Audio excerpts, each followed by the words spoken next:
Hi students, welcome to my channel. This is Jitika Ahuja और मैं आप लोगों के लिए लेकर आती हूँ पाइथन की नई नई वीडियोस। अगर आप लोगों को मेरी वीडियोस पसंद आ रही हैं तो प्लीज़ लाइक कीजिए, मेरे चैनल को सब्सक्राइब कीजिए ताकि आप लोगों को आने वाली वीडियोस की नोटिफिकेशन मिलती रहे। तो बात कर लेते हैं आज के लेक्चर की।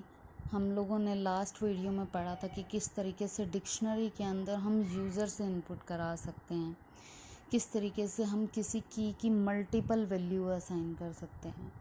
तो आज की वीडियो में हम देखने वाले हैं कि किसी एम्प्टी डिक्शनरी में हम किस तरीके से डेटा ऐड कर सकते हैं, किसी एग्जिस्टिंग डिक्शनरी के अंदर भी हम कैसे डेटा ऐड कर सकते हैं। तो ये सब चीज़ें हम आज पढ़ने वाले हैं। तो चलिए अपनी वीडियो स्टार्ट करते हैं। तो सबसे पहले हम एक एम्प्टी डिक्शनरी में डेटा ऐड कराते हैं। How to add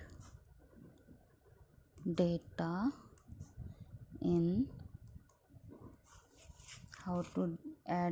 in empty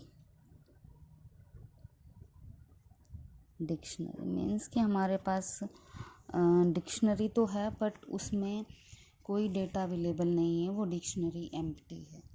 तो किस तरीके से करेंगे देख लेते हैं। सपोज़ मेरी जो डिक्शनरी है वो है स्टूडेंट नेम से, जो कि एम्प्टी है, इसमें कोई भी डेटा अवेलेबल नहीं है। इसमें मैं कुछ डेटा ऐड करना चाहती हूँ तो मुझे लिखना पड़ेगा डिक्शनरी का नाम और स्क्वायर ब्रैकेट में मुझे की देनी होगी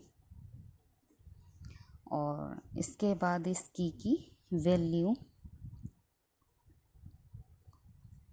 ओके। और जब हम प्रिंट कराएंगे इस डिक्शनरी को तो इस एम्प्टी डिक्शनरी में ये की और इसकी ये वैल्यू ऐड हो चुकी होगी। ठीक है स्टूडेंट्स, तो ये तो था कि अगर डिक्शनरी मेरी एम्प्टी है तो उसके अंदर मैं किस तरीके से डेटा ऐड कराऊंगी। आगे हम बात कर लेते हैं कि मेरे पास डिक्शनरी है और उसमें कुछ डेटा अवेलेबल है, मुझे कुछ और नई चीज़ें उसमें ऐड करनी है, कुछ नई की और वैल्यू ऐड करनी है। तो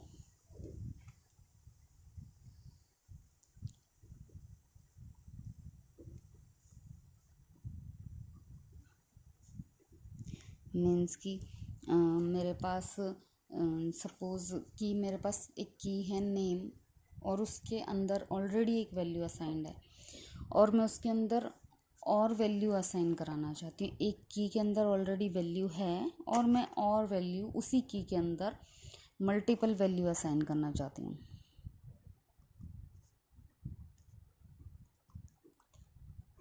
ये मेरी क्वेरी है, assign multiple value to a key. एक की को हम मल्टीपल वैल्यू कैसे असाइन कर सकते हैं। तो सपोज़ मेरे पास एक डी नाम की डिक्शनरी है, इसके अंदर नेम है और अगर मुझे किसी के अंदर मल्टीपल वैल्यू असाइन करनी है तो मुझे अपने वैल्यूज़ को एज ए लिस्ट शो करना होगा। ओके, इसके बाद कॉमा देकर दूसरी की है मेरी एज, इसके अंदर भी मैं और वैल्यू असाइन करना चाहती हूँ तो इसे भी मैंने लिस्ट असाइन करी है, लिस्ट के अंदर असाइन करी है ये वैल्यू। अब मुझे इस नेम नाम की के अंदर एक वैल्यू है सारिका, मुझे एक और नाम ऐड कराना है और एक और एज वैल्यू ऐड करानी है। तो किस तरीके से करेंगे।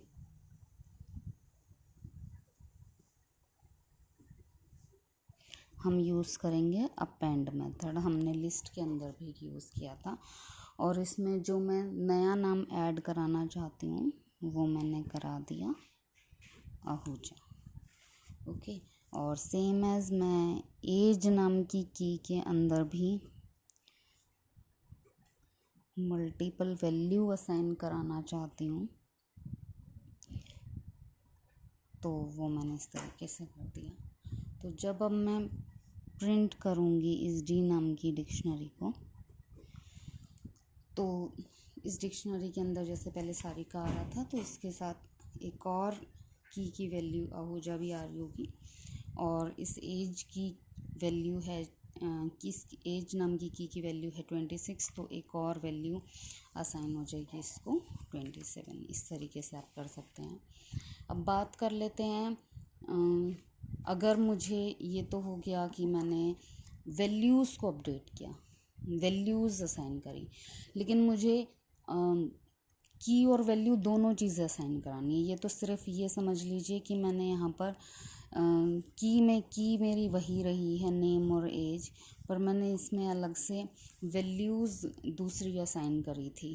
ठीक है, अब हम बात कर रहे हैं कि डिक्शनरी तो है और उसके अंदर ऑलरेडी कोई की और वैल्यूज़ भी हैं, बट अब मैं और नई की और वैल्यूज़ डालना चाहती हूँ। क्वेरी लिख लेते हैं हम लोग।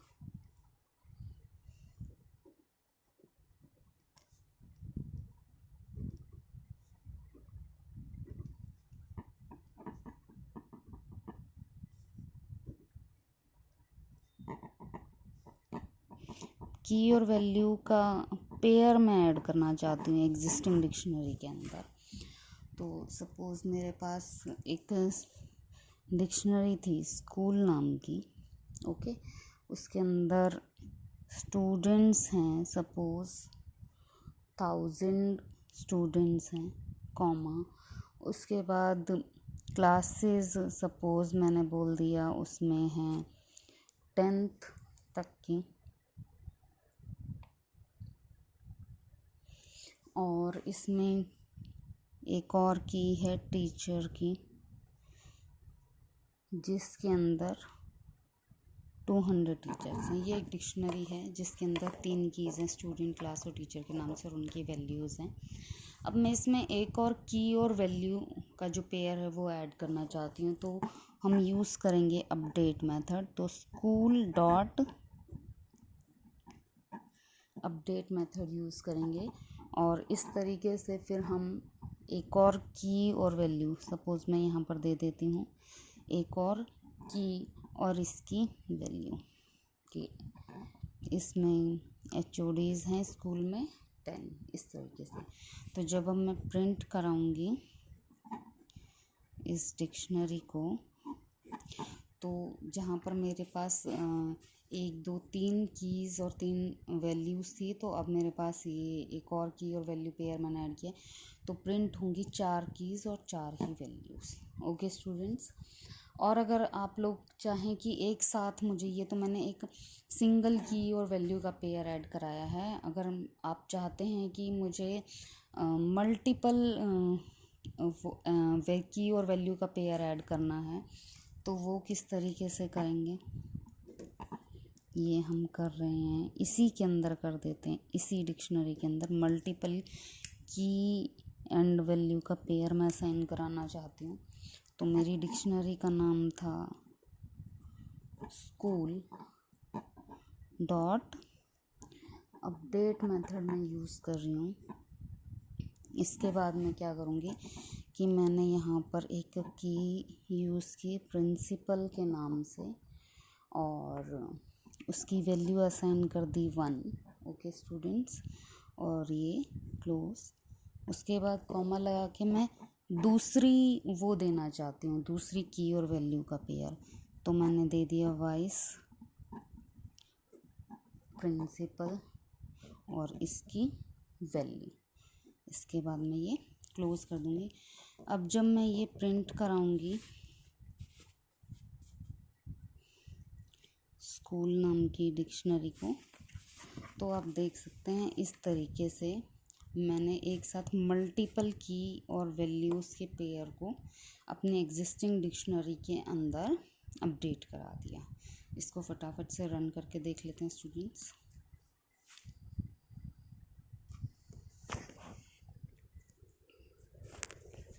देखिए स्टूडेंट्स, मैंने जो आप लोगों को भी एक्सप्लेन किया वो सब मैंने टाइप कर लिया है। इसको हम रन करके देख लेते हैं। पहली जो क्वेरी है वो मेरी एम्प्टी डिक्शनरी के अंदर मैंने कुछ वैल्यू की और वैल्यू असाइन करी है। नेक्स्ट मैंने किसी की को मल्टीपल वैल्यू असाइन करने के लिए किस तरीके से किया जाएगा वो किया है। नेक्स्ट मैंने किसी डिक्शनरी के अंदर सिंगल की और वैल्यू के पेयर को अपडेट किया है। उसके बाद लास्ट में मैंने डिक्शनरी के अंदर मल्टीपल की और वैल्यू के पेयर को अपडेट किया है। तो रन कर लेते हैं इसको।